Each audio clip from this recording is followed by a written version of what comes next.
আসসালামু আলাইকুম। ছবি রান্নাঘরে আপনাদের সবাইকে স্বাগত জানিয়ে আজকে আমি একটা দারুণ স্বাদের নতুন একটা রেসিপি নিয়ে হাজির হয়েছি। আমি এখানে খাসির চর্বি দিয়ে মসুর ডালের এই রেসিপিটা নিয়ে এসেছি। আর এই রেসিপিটা আমি বাড়িতে মাঝে মাঝে বানাই, আর আজকে ভাবলাম আপনাদের সঙ্গে শেয়ার করব। দারুণ লাগে বন্ধুরা, দুর্দান্ত স্বাদের এই রেসিপিটা চর্বি দিয়েই বানাতে হয়। চলুন কিভাবে এই রেসিপিটা বানাচ্ছি সেটা আমি শেয়ার করব। আমি এখানে নিয়েছি কিছুটা খাসির চর্বি আর নিয়েছি 150 গ্রাম মসুর ডাল। আমার চ্যানেলে যদি প্রথমে এসে থাকেন বন্ধুরা, তাহলে আপনাদের কাছে অনুরোধ আমার চ্যানেলটিকে সাবস্ক্রাইব করে ভিডিওটিতে লাইক দিয়ে পুরো ভিডিওটা দেখতে থাকুন। পুরনো বন্ধুদের আমার অনেক অনেক ধন্যবাদ আমার পাশে থাকার জন্য। আমি এখানে মসুর ডালটা ভালোভাবে 2 থেকে 3 বার জল পাল্টিয়ে ধুয়ে নেব। মসুর ডালটাকে ধুয়ে নিয়েছি। রেসিপিটা বানানোর জন্য গ্যাসের ওভেনে একটা কড়াই বসিয়েছি আর দেব তেল। তেল গরম হয়ে গেছে, ফোড়নে দেব শুকনো লঙ্কা, 2টো তেজপাতা। ফোড়ন ভাজা হয়ে গেছে, এখন দেব পেঁয়াজ কুচানো।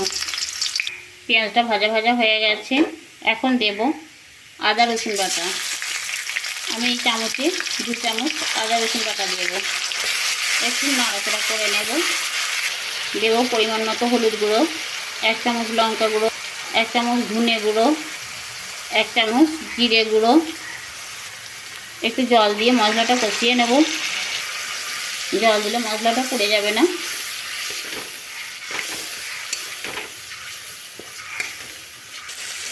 মশলা কষা হয়ে গেছে, মশলার মধ্যে তেল ছেড়ে দিয়েছে। এখন দেব কেটে রাখা টমেটো, দেব পরিমাণ মতো লবণ। একটু নাড়াচাড়া করে নেব মশলার মধ্যে। টমেটোটা দিয়ে একবার নাড়াচাড়া করে নিয়েছি। এখন ধুয়ে রাখা খাসির চর্বি দেব। বন্ধুরা, যখনই বাড়িতে খাসির মাংস আসে আমি তখন চর্বি কিছুটা তুলে রাখি এই রেসিপিটা বানানোর জন্য।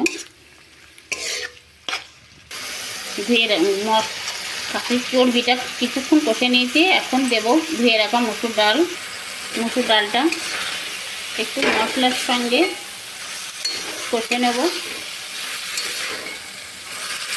কিছুক্ষণ কষানোর পর এখন আমি দেব জল। গরম জল দিচ্ছি, আর জলটা গরম দিতে হবে।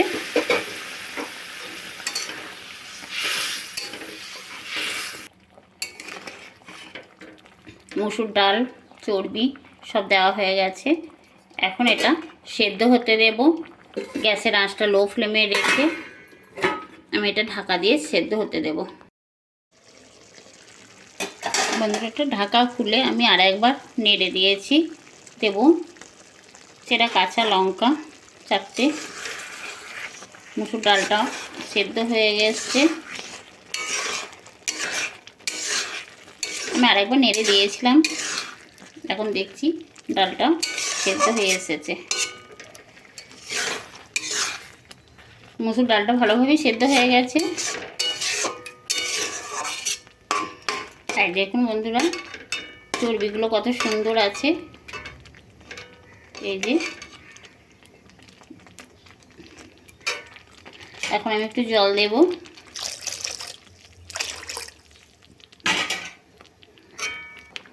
বন্ধুরা, আমার রান্নাটা হয়ে গেছে। আমি একটু জল দিয়ে আবার ফুটিয়ে নিয়েছি। এই দেখুন চর্বিগুলো গোটা গোটায় হয়ে আছে। এই যে কত সুন্দর হয়ে রয়েছে চর্বিগুলো। এখন সব শেষে আমি ওপর থেকে একটা ভাজা মশলা ছড়িয়ে দেব। আমি 1 চামচ ভাজা মশলা, আর এই ভাজা মশলাটার মধ্যে দিয়েছি ধনে, জিরে, এলাচ, দারচিনি। আমি ভেজে গুঁড়ো করে নিয়েছি, আর সেই মশলাটা সব শেষে ছড়িয়ে দিয়েছি। এখন আমার রেসিপি হয়ে গেছে। আর ঘনত্ব ঠিক এতটাই হবে বন্ধুরা, ঠিক এতটাই ঘনত্ব হবে। আমি এখন বন্ধ করে দেব। বন্ধ করে ঢাকা দিয়ে দেব। খাবার সময় এটা পরিবেশন করব। আমার এই রেসিপি যদি ভালো লেগে থাকে বন্ধুরা, তখন তাহলে আমার চ্যানেলটিকে সাবস্ক্রাইব করে আমার পাশেই থেকে যাবেন। আবার দেখা হবে পরের ভিডিওতে। আল্লাহ হাফেজ।